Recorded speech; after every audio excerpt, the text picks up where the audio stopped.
어제와 마찬가지로 오늘 이사야 전체적인 관점에서 말씀을 생각을 해보도록 하겠습니다. 어제는 영화 이야기를 하면서 하나님께서 우리를 향해서 행하시는 구원의 스케일이 모두 십자가와 부활에 맞추어져 있고, 그 뒤에 우리는 고지를 하나하나 점령해가는 이런 상태, 그런 신앙생활에 대해서 말씀을 드렸고요. 그리고 이 이사야 63장이 64장과 연결해서 엄청난 하나님의 영광을 보여주기 직전 이스라엘 백성들이 하나님 앞에서 돌아와 주세요. 하나님, 우리가 잘못했습니다. 이제라도 하나님, 저희가 하나님을 잘 모시고 하나님의 말씀에 순종하겠으니 우리에게 오소서, 내 가정에 오소서, 우리 교회에 다시 한번 오시옵소서, 이 나라 이 민족에게 다시 한번 오시옵소서, 이런 기도와 같은 내용이라고 하는 말씀을 어제 살펴보았습니다. 오늘은 이 말씀을 가지고 좀 구체적으로 우리 시대를 조금 조명을 해보고 우리 교회의 현실을 조금 더 좁혀서 생각을 해보면 좋을 것 같습니다. 여러분은 영으로 사십니까? 육으로 사십니까? 영과 육으로 우리는 삽니다. 육을 가졌기 때문에 육으로 살지 절대 영으로만 살지 않습니다. 영은 깨끗하고 육은 더러운 것입니까? 아닙니다. 로마서에서 우리를 12장에서 우리에게 말합니다. 그러므로 형제들아, 하나님의 자비하심으로 너희를 권하노니 너희 몸을 하나님이 기뻐하시고 하나님이 기뻐하시는 산 제사로 드리라. 뭘 드려요? 우리의 몸을 드리래요. 이런 몸뚱이는 더러워, 영만 깨끗해. 우리의 그래서 정신과 사고와 마음만 깨끗하면 돼? 아니요. 우리의 몸은 나쁘거나 좋은 게 아니라 실은 우리가 쓰기에 따라서 좋게도 쓰여지고 나쁘게도 쓰여집니다. 돈이 나빠요? 좋아요? 아유, 돈 그거 별 믿음에게 상관없어요. 우리가 그렇게 얘기하면 평생 가난하게 사는 거예요. 돈, 실은 말은 그렇게 하지만 귀한 거예요. 그 돈을 내 것으로만 누리면 그 돈은 나와 내 가족을 병들게 하는 것으로 반드시 보복을 합니다. 그러나 그 돈을 가지고 돈에 버는 일부는 하나님께 있고 또 일부는 가난한 사람의 몫으로 바르게 쓰기만 하면 그 돈 때문에 우리는 행복해질 수 있고 하늘의 상급이 열릴 수가 있게 되어집니다. 이렇게 하나님이 지으신 모든 것이 선함에 우리가 감사함으로 받을 수만 있다면, 우리가 그걸 유용하게만 쓸 수 있다면 모든 것은 선한 것입니다. 그래서 제가 여러분에게 영으로 사십니까? 육으로 사십니까? 라고 질문을 했습니다마는 실은 우리는 영육 간의 모든 것을 가지고 삶을 살아가고 있습니다. 그러면 이제 여기에서 조금 더 구체적으로 나가서 지금 여러분의 나이가 몇입니까? 지금 여러분은 육의 것으로 사는 것이 더 힘이 있습니까? 영의 것으로 사는 것이 더 힘이 있습니까? 이렇게 제가 여러분에게 다시 한번 물을 때 여러분은 나는 육의 것이 아직도 좋습니다. 그러면 그 사람은 육의 사람이고 거듭나지 못한 사람이에요. 그러나 나는 영의 것이 좋습니다 라고 하는 사람은 거듭난 사람이고 그 사람은 영의 사람이라고 할 수 있습니다. 육의 것이 무엇이고 영의 것이 무엇이냐라고 할 때 여러 가지 것으로 구분을 할 수 있겠지만 아주 극단적으로 쉽게 이야기를 해보면 여러분, 육의 것으로 사는 사람들은 눈에 보이는 것으로 살아요. 내 건강, 내 힘, 내 노력, 내 능력, 이런 것들로 살아요. 그러면 나이가 먹어지면 먹어질수록 건강이 약해져요. 힘이 빠져요. 노화가 가속돼요. 노화가 되고 쇠약해지고 사랑했던 모든 것들, 내가 내 힘으로 살았던 내 자식, 내 남편, 이 모든 것들이 슬슬 내 주변에서 떠나가요. 내 아내도 나중에 떠나가요. 그리고 몸에는 병이 찾아와요. 이렇게 육의 것으로 의지해서 사는 사람은 나이가 먹어갈수록 인생이 비극적이고 더 힘이 쪽쪽 빠져요. 하지만 영의 것으로 사는 사람은 삶을 살아가면 살아갈수록 강해집니다. 이유는요, 육의 것은 당연히 쇠약해져요. 하지만 내 안에 깃든 예수 그리스도를 바라보는 그 믿음, 그분의 약속한 그 모든 것을 소망으로 삼게 되어지면 내 마음속에서는 새 사람이 되어지는 그 부분이 더욱더 강력해집니다. 어린 시절 철딱선이 없을 때는 내 주먹 믿고 내 힘 믿고 내 지식 믿고 내 스펙 믿고 인생을 살아가요. 하지만 나이 먹어보면 서울대 나온 사람이나 60 먹으면 서울대 나온 사람이나 지방대 나온 사람이나 고등학교 나온 사람이나 거기서 거기에요. 여러분이 아니라고 얘기할 필요가 없어요. 다 거기서 거기에요. 돈 있는 사람이나 돈 없는 사람이나 80 정도 먹으면 돈이 없어서 못 쓰고 못 먹는 것이 아니라 이빨이 안 돼서 소화가 안 돼서 못 먹어요. 좋은 침대는 사도 잠이 안 와서 잠을 못 자요. 내 삶은 부유한데 내 마음이 우울해서 괴로워 미쳐요. 그러니까 육의 것으로 인생의 소망을 삼은 사람은 인생 나이 80, 90 먹으면 아무런 소망이 없어요. 더 비참해져요. 하지만 영의 것을 소망을 삼은 사람은, 힘을 삼은 사람은 내가 이렇게 늙어감으로 말미암아, 내가 이렇게 육신적으로 비참해짐으로 말미암아 하나님께서 나한테 버리라고 하시는구나, 이제 천국으로 이사 준비하라고 하시는구나, 이런 것들을 깨달으면서 주 예수여 어서 오시옵소서. 하나님 하루라도 빨리 나를 좀 데려가 주셨으면 좋겠습니다. 성령 충만하고 믿음 충만하고 사랑 충만해지고 내 삶을 어떻게 해서라도 거룩하게 살려고 노력하게 되어지고 천국에 맞는 사람으로 내 자신을 빚어가는 그 일에 최선을 다하게 되어지죠. 이게 내가 영의 것으로 힘을 삼았느냐 육의 것으로 힘을 삼았느냐, 이게 차이예요. 여러분, 나이 먹어가면서 자꾸 육의 것을 내가 영의 것과 딱 이렇게 갈라놓고 내 삶을 살아야 됩니다. 내가 오늘 육을 쫓아 살았나?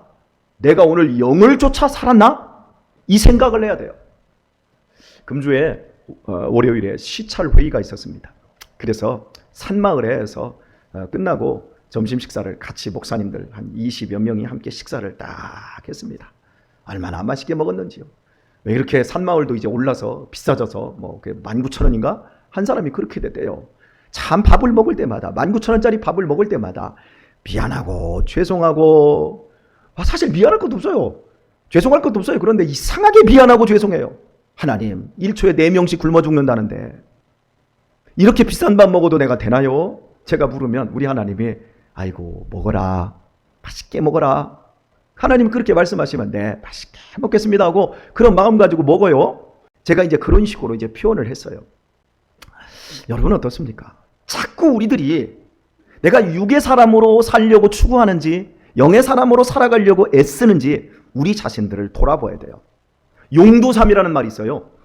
용의 머리로 시작해서 뱀꼬리로 끝나버리는 사람. 그리스도인은 용두삼이가 아니에요. 용두용미예요. 용머리로 시작해서 용꼬리로 끝나요.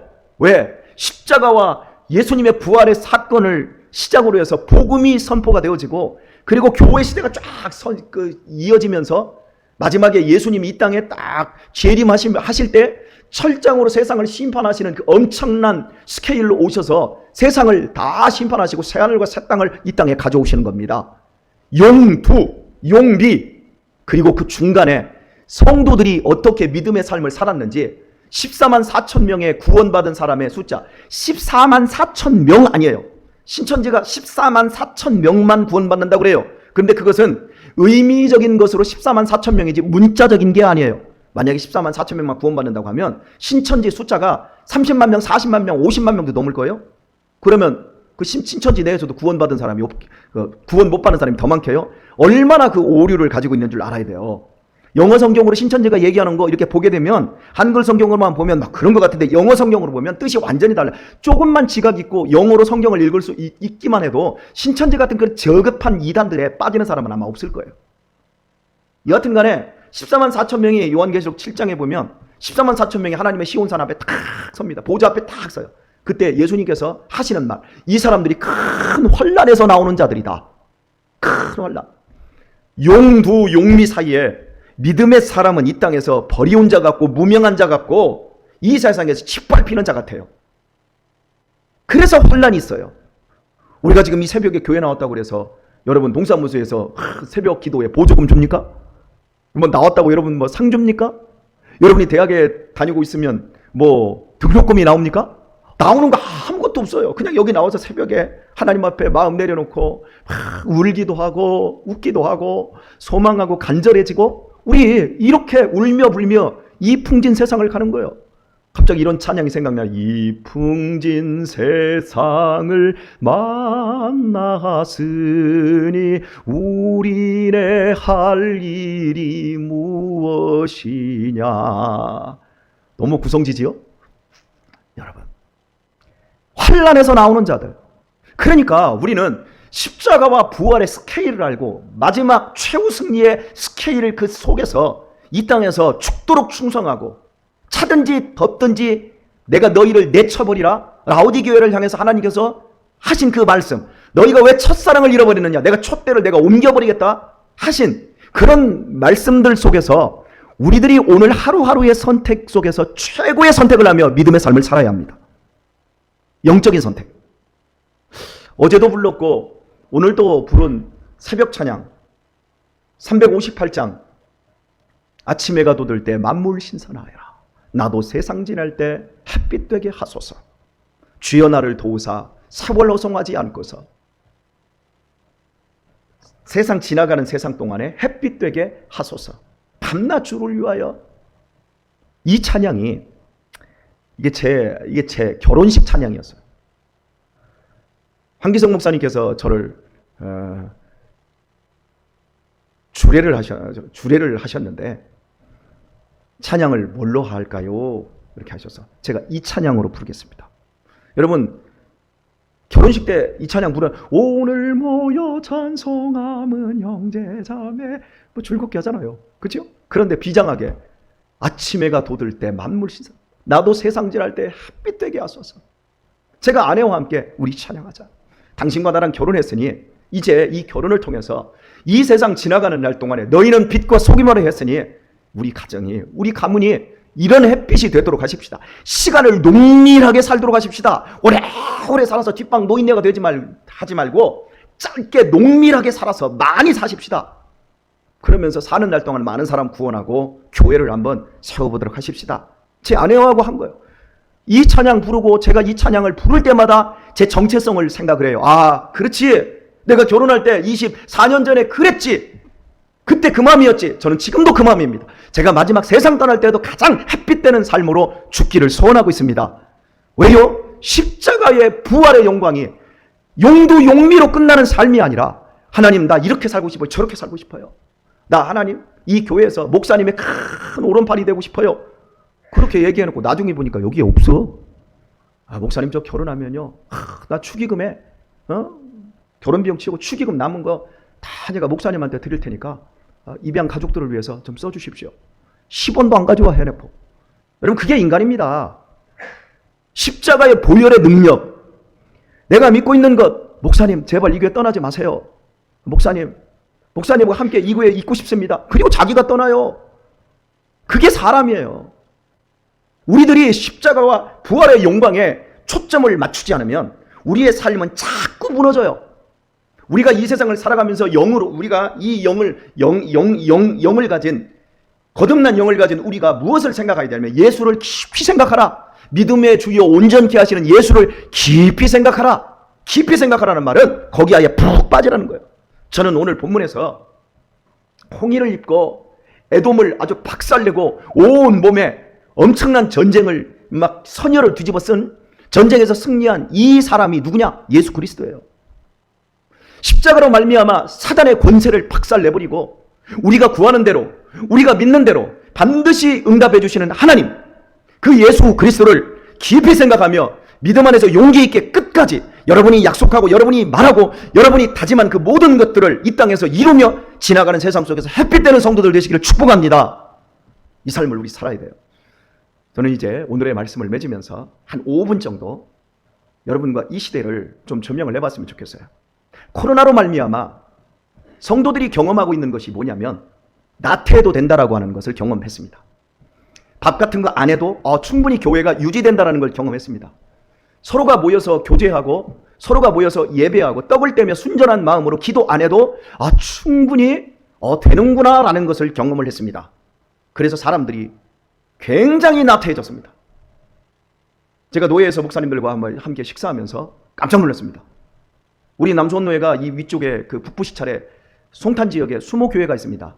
20교회 중에 교회에서 지금 밥을 해먹는 교회가 3교회인지 4교회인지 밖에 안 됩니다. 다른 데는 아예 밥을 못 한대요. 뭐 이 큰 교회, 뭐 남부전원교회 같은 경우에도 아예 밥을 못 한답니다. 그리고 아예 밥을 할 생각도 안 한답니다. 그리고 또 뭐 교회는 밥을 하자 그랬더니 밥할 사람이 없답니다. 컵라면이라도 먹어야 되는데 물 부어줄 사람도 없답니다. 내가 이 얘기를 들으면서 이건 별천지요. 왜 그렇게 됐어요? 그랬더니 아니 목사님네는 코로나 안 무서워요? 그래서 제가 그랬어요. 꼭 오늘 나 잘났다는 얘기를 하고 있는 것 같아서 정말 부끄럽습니다. 그리스도 안에서 십자가의 부활과 마지막 날 주님 앞에 심판대 앞에 서야 될 그것을 생각하며 제가 자랑이 아닌 권면으로서 설교한다는 걸 여러분 들어주십시오. 예수님께서 우리에게 뭐라고 했습니까? 요한계시록에서 죽도록 충성하라. 그리하면 생명의 면류관을 얻으리라. 여러분 이 세상에서 코로나 피해서 조금 숨어 들어가고 내 몸뚱이 좀 보양하겠다고 내가 밥당번 같은 거 안 하고 청소 한번 덜 하면 이 세상에서 수명이 10년 늘어납니까? 안 죽을 사람이 안 죽습니까? 예수 그리스도는 말미암아 이미 육의 것은 이 땅에서 죽은 사람으로 생각을 하고 우리는 영의 것으로 거듭난 새 사람 아닙니까? 우리는 이 땅에서 영원히 살 사람이 아니라 천국에서 이사하여 영원한 복락 누려야 될 사람 아닙니까? 지나가야 될 세상이잖아요. 그지요? 지금까지 코로나는 기독교 역사 2000년 동안 이런 위기가 없었어요. 2차 세계대전 때도 교회가 문을 닫지 않고 더 기도했고 우리나라 6.25 전쟁 때도 저 부산으로 피난 가서 초량교회에서도 막 모여서 막 기도했고 마산의 문창교회에서 모여서 목사님들 막 성도들이 모여서 밤마다 부르짖었고 공산화되어 있었던 곳에서는 손양원 목사님이라든지 수많은 믿음의 집사님들 이런 분들이 공산 치하에서도 기도하다가 산채로 순교당하고 저 논산에만 가도 그 주일에 예배 드린다고 공산당들이 막 구덩이 만들어 거기다 막 총질해놓고 그냥 산채로 애까지 묻어서 죽이면서도 그렇게 신앙을 지켰어요. 그런데 코로나 때문에 교회에서 이제 밥도 안 는데요. 이걸 목사님들 자신들이 먼저 하고 있어요. 그러면서 하는 말, 새벽 기도에 안 하니까 좋대. 가슴이 아파요. 그래서 막 소리를 지르고 싶어요. 그러면 사랑은 물에 여행하지 않는 건데 그래서 그냥 저 혼자 바보같이 그냥 하고 말았는데 저는 우리 성도님들에게 너무너무 감사드려요. 5월 첫째 주부터 코로나가 딱 단계가 약화되었을 때부터 4월 말부터 우리 성도님들이 밥할 준비 딱 하고 우리 권사님들이 우리가 먼저 본을 보이겠습니다 해가지고 권사님들이 3주 동안 당신들이 총대 메고 밥을 딱 하면서 2년 동안 하지 못했던 여러분 사람 습관이라는 게 이렇게 무서운 거예요. 거기에 길들여져 버리면 계속 하는 거예요. 원심력이라고 하는 게 뭐 이렇게 힘의 원심력만 있는 게 아니라 사람의 습관의 원심력 계속 가고 싶으면 계속 가고 싶은 거예요. 근데 우리 권사님들이 참 그렇게 밥 해주시고 충성해 주시고 그리고 셀에서 또 계속해서 그렇게 충성 봉사해 주시고 거침없이 그렇게 해주셔서 우리 교회는 숫자에도 그렇게 변동이 없고 점심 때 밥 먹고 2부 예배 때 한 7, 80명 밥 먹고 그냥 교회에서 막 답박을박을 앉아있다가 여기에 다 못 있으니까 저 편의점에 가고 저 카페에 가서도 막 앉아서 하다가 오후 예배 딱 드리려면 쫙 모여가지고 막 청년들이 막 예배인도 딱 하고 막 뜨겁게 예배하고 그런 거 저는 막 눈물이 나요. 여러분 얼마나 감격스러운지. 여러분 저기 보건소에 노인들 식사하는 거 있잖아요. 보건소에서도 밥을 해먹어요. 그런데 생명을 지키는 교회가 밥을 안 해먹고 편하게 첫사랑 잃어버리고 있고 차든지 덥든지 하나님이 네 둘 중에 하나라 뱉어버리겠다. 우리 한국교회가 여러분 통합 측에서 앙케이트 조사한 게 코로나 전에 앞으로 통합 측 교회의 3분의 1이 10년 내에 없어진다는 거예요. 이건 정확한 데이터예요. 그런데 코로나와 함께 3분의 1만 없어질 것이 아니라 더 많이 없어지는 거예요. 지금 우리 시대의 교회들 문 닫아요. 우리 지금 노예 지역에도 계속해서 문을 닫아요.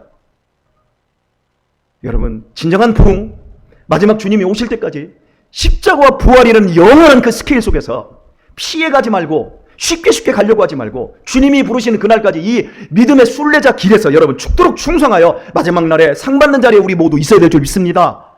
이 믿음의 삶을 여러분 살아내실 때 하나님께서 이 포도적 틀에서 적을 완전히 섬멸하시고 막 피를 뒤집어 쓰면서 막 승리하고 이렇게 오신 것처럼 우리의 삶에 우리의 원수를 갚아주시고 우리의 소원을 형통케 해주시는 그런 날이 올 줄 믿습니다. 그날 바라보며 여러분 믿음 안에서 순종하며 믿음 안에서 목사에게 순종하라는 얘기가 아니라 여러분 자신이 여러분의 유익을 위해 예수 그리스도께 순종할 수 있는 영의 사람으로 전진할 수 있기를 우리 주 예수님의 이름으로 축원합니다.